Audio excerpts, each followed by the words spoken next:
Hello सर्वांना, कसे आहात सर्वजण? झालं जेवण, नाश्ता वगैरे माझं पण झालं. मी आले माझ्या मावशीच्या घरी हडपसरला. तर आज इथेच आहे मी. उद्या जाणार आहे, उद्या विद्या जाईल. आणि तर तुम्हाला एक सांगायची गोष्ट होती की मी ना माझ्या मावशीच्या घरी येत असते नेहमी. आणि माझ्या मावशीला आहे ना म्हणजे मला केव्हा भेटायचं असेल तेव्हा मावशीच्या घरी मी येत असते. माझी एकच मावशी राहिलेली आहे, सर्वजण गेले. माझी आई, दुसऱ्या मावश्या, मामा सर्व. तर येत असते मी मावशीच्या घरी.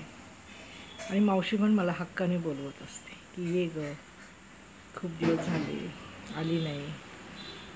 तर काहीतरी असेल ना माझ्यात पण चांगलापणा, जरी लोकाला वाईट दिसत असला है ना, तरी माझ्या घरातल्या लोकांना मी वाईट असली, विशेष म्हणजे माझ्या मुलीला, आता स्पष्टच बोलायचं म्हणजे तिला आई काही बोललेलं आवडत नाही आणि काहीच नाही. म्हणजे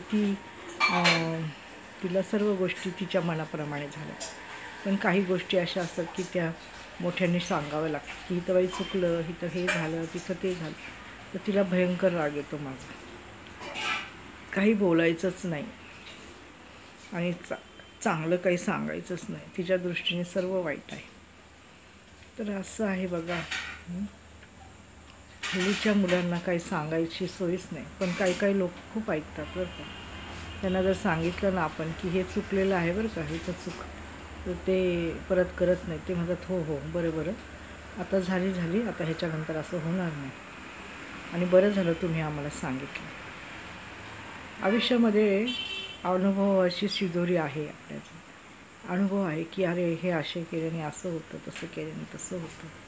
परंतु काही लोकांना आपला अनुभव आवडत नाही. ते म्हणतात अनाडी म्हणतात. तर हो बाई, आम्ही अनाडी आहेत म्हणूनच चांगले आहेत. जास्त ज्ञान पण काही कामाचं, त्याने आपला नाश पण होतो, हो की नाही? असं ज्ञान काही कामाचं की ज्याने आपल्या नाश होईल आणि आपल्याला सर्वांपासून लांब जावं, असं ज्ञान नको आहे मला, हो की नाही? मी अनाडी आहे, मी गरीब आहे, मी निर्लज्ज आहे, नालायक आहे, सर्व गोष्टी आहेत. तर असू दे बाई, मी माझी आहे. तुला नातं नाही ठेवायचं तर ठेवू नको, काहीच नको ठेवू. आणि सांगू पण नको कोणाला की काय हे काय नाही. हां, फक्त तुझी पोरगी सांभाळण्यापुरतं माझा उपयोग करून घे, है ना. आणि मग म्हणायचं की आजी आहे, आजीने हे केलंच पाहिजे. तर फक्त तुला तेवढीच गरज आहे. आणि मी तुझी गरज ओळखून आहे की तिला फक्त आपण मोलकरीण म्हणूनच पाहिजे आहे. बाकी काही ह्याच्यावर आपण हक्क चालवायचा नाही, हो की नाही? फक्त कामापुरती गरज आहे.